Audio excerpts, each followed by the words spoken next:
بسم الله الرحمن الرحيم والصلاة والسلام على أشرف الأنبياء والمرسلين نبينا محمد وعلى آله وأصحابه ومن تبعهم بإحسان إلى يوم الدين رب اشرح لي صدري ويسر لي أمري واحلل عقدة من لساني يفقهوا قولي السلام عليكم ورحمة الله وبركاته. ñu del siwaat ci ndenkaane sëriñ bi wax ne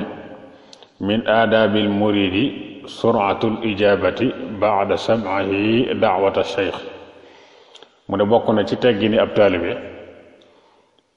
gaaw a wuyu ginnaaw bi nga xamee ne dégg na woote sëriñ bi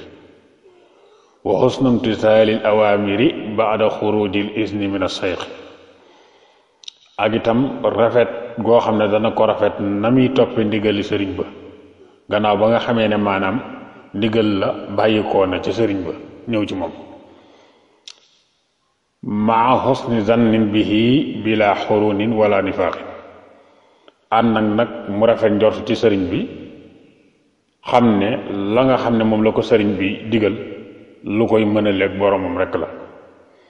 bila xurunin wala nifaaqin mooy ci lu dul ak xoox nag buñ ko waxee mooy di bañ ak di fi yëf di bañ wala muy tendeefal ak yu ni demee bu mu ca boole itam li nga xam ne moo di ak naafeq te mooy di wane ne mi ngi topp sëriñ bi te fekk loolu dëggut ci xolam day suuf wala yu ni dem sëriñ bi wax ne ulaa'ika yusaari'uuna fil xayraati wa hum lahaa saabiquun ñi nga xam ne ñoo mel noonu daal mooy ñi nga xam ne dañuy gaawantu di njëkkante jëm ca yiw ya te ñoom ñoo cay jiitu mu ne saari'u ila maxfiratin min rabbikum gaaw leen jëm ci lu leen di may njéggaluk seen borom kon ulaa'ika yusaari'uuna fil xayraati wa hum lahaa saabiquun alxuraan la ma nga ci suratul mu'minuun saari'u ila maxfiratin min rabbikum alxuraan la ma nga ci Ali Imran aya 133 kon loolu la ko jeexale muy gaaw leen jëm ci lu leen di may njéggaluk seen borom mu ne wasalaam lii mooy li nga xamante ni moom moo di